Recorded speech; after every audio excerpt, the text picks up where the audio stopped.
प्रिय दर्शकों और श्रोताओं, जय सिया राम, जय श्री कृष्णा। मैं हाजिर हूं आपके सामने तुला दान के महत्व को लेकर।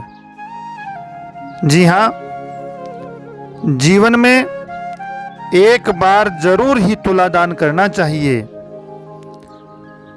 जीवन में तमाम तरह के कष्टों को दूर करने और मनोकामना को पूरा करने के लिए, उत्तम स्वास्थ्य के लिए, यहाँ तक कि मृत्यु तुल्य संकट को टालने के लिए तुला दान के बराबर कोई दूसरा दान नहीं है। यह एक अचूक उपाय है। सभी प्रकार के कष्टों का एक ही समाधान, वो है तुला दान। जी हाँ, एक बार फिर से कहूँगा, सभी प्रकार के कष्टों का एक ही समाधान, वो है तुला दान।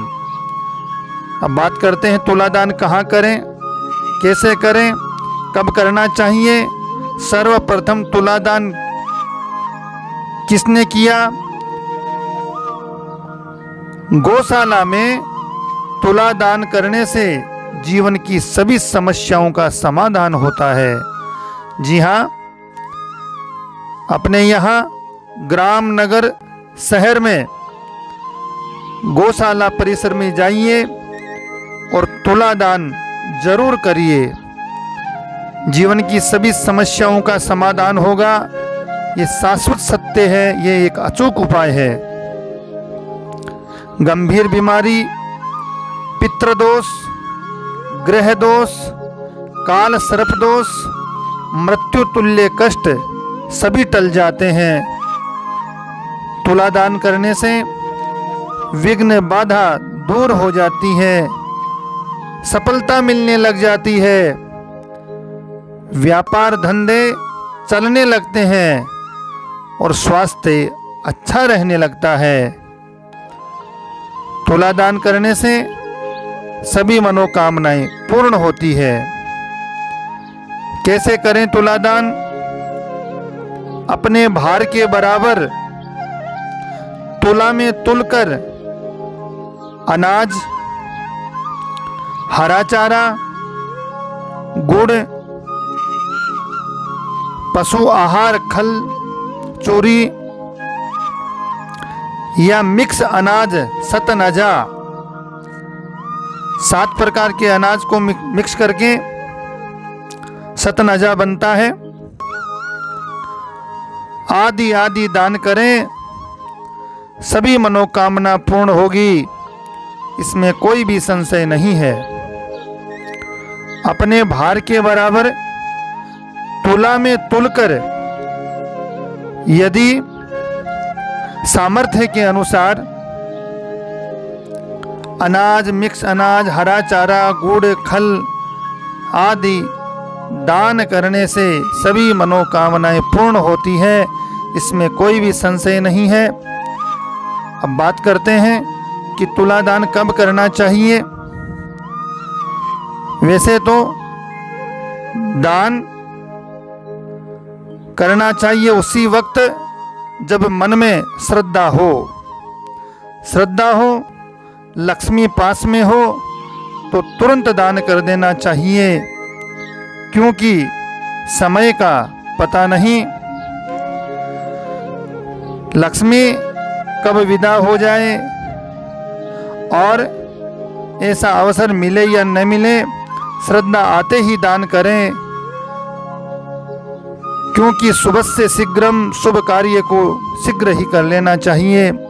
परंतु फिर भी धर्मशास्त्र में जो वर्णन है कि दान कब करना चाहिए, उपयुक्त तिथियां कौन सी हैं, वो भी मैं आपके सामने रखता हूं।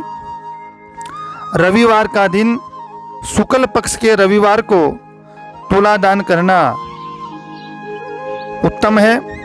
सभी एकादशी के व्रत हैं। जी हाँ, एकादशी 11 के व्रत के दिन तुला दान करने का महात्म्य, मकर संक्रांति के दिन तुला दान का अद्भुत महात्म्य, पूर्णिमा के दिन, ग्रहण के समय सूर्य ग्रहण, चंद्र ग्रहण हो और उस दिन तुलादान किया जाए, या अपने जन्मदिन के दिन, जन्म दिवस हो उस दिन तुलादान करें, अपने माता पिता की पुण्यतिथि हो उनके निमित्त तुलादान किया जा सकता है, गौशाला में दान दिया जा सकता है। विवाह वर्षगांठ हो तो अपने जीवन साथी के साथ तुलादान कर सकते हैं। आदि तिथियों पर दान पुण्य करने से, तुलादान करने से अत्यंत पुण्य लाभ प्राप्त होता है, इसमें कोई भी संशय नहीं है। अब बात करते हैं कि सबसे पहले तुलादान किसने किया। तुलादान के पीछे कोई शास्त्रार्थ, कोई रोचक कथा या कोई धर्मशास्त्र में वर्णित प्रसंग है, दृष्टांत है तो भगवान का ऐसा कौन सा वर्णन है जो तुलादान के प्रसंग में धर्मशास्त्र में वर्णन मिलता है। तो पुराणों में वर्णन है, और जैसा कि धर्मशास्त्र में मैंने पढ़ा और संतों के श्रीमुख से मैंने सुना, वो आपके सामने रख रहा हूं। भगवान श्री कृष्ण ने द्वारिका में सबसे पहले तुलादान किया था। भगवान श्री कृष्ण ने द्वारिका में सबसे पहले तुलादान किया। वह रोचक कथा इस प्रकार से है।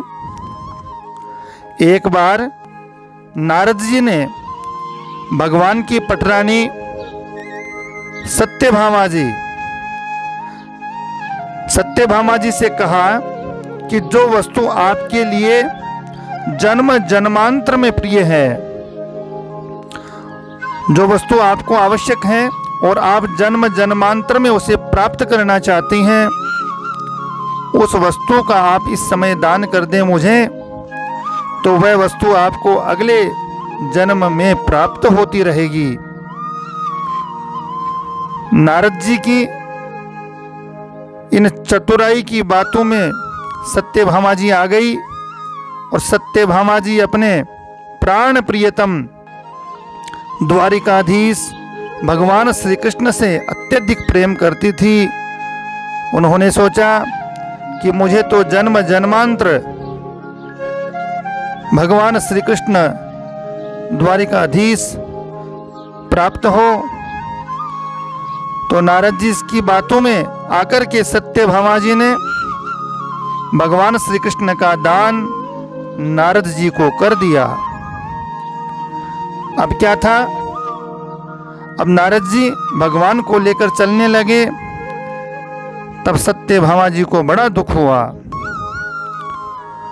कि अगले जन्म की कल्पना करते करते इस जन्म में तो पूरे जीवन विरह प्राप्त होगा। इसलिए नारद जी के सामने रोने लगी, अपना दुख प्रकट किया। नारद जी ने कहा, अब एक उपाय हो सकता है कि इनके बराबर आप हमें तुलादान कीजिए, इनके बराबर आप हमें तुलादान करेंगी तो हम इनको छोड़ देंगे। स्वर्ण दान, संपत्ति दान, सामर्थ्य के अनुसार जो भी दान करें, भगवान के वजन के बराबर मुझे तुलादान चाहिए, तभी मैं इनको छोड़ूंगा। अब द्वारिका में तुलादान की व्यवस्था की गई, सुंदर भवन में तुला लगाई गई, और तुला लगाकर एक पलड़े में द्वारिकाधीश को बैठाया गया और दूसरे पलड़े में संपत्ति रखने लगी सत्यभामा जी। तो सत्यभामा जी के महल में जितनी संपत्ति थी वो सब दूसरे पलड़े में रख दी गई। पर द्वारिकाधीश का पलड़ा ऊंचा ही नहीं उठे। सबको आश्चर्य हुआ, सबको अचंभा हुआ, ये क्या स्थिति हुई। इस प्रकार से विचित्र स्थिति हुई है। वहां पर श्री द्वारिकाधीश ने सत्यभामा जी की चिंता को देखते हुए समाधान दिया है कि समय रुक्मिणी जी तुलसी का सिंचन कर रही हैं। आप उनसे निवेदन करके एक तुलसी का पत्ता ले आओ और सारी संपत्ति के ऊपर तुलसी का पत्ता रखो, उस पलड़े में रख दो।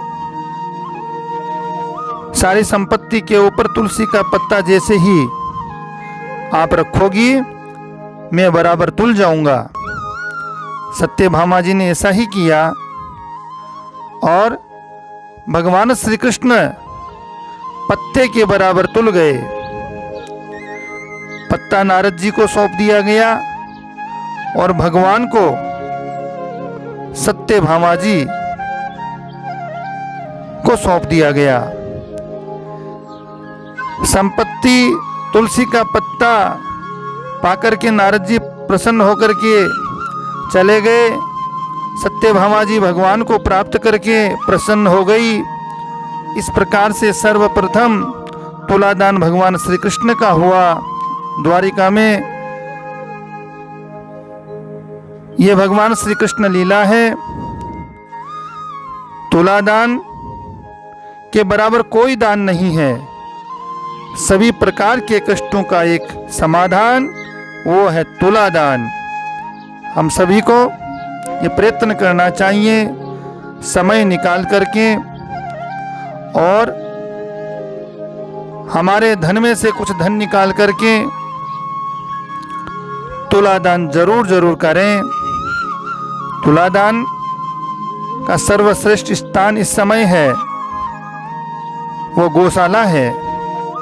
गौशाला में तुलादान करने मात्र से जीवन के सभी कष्ट दूर होंगे और धर्म अर्थ काम मोक्ष की प्राप्ति होगी।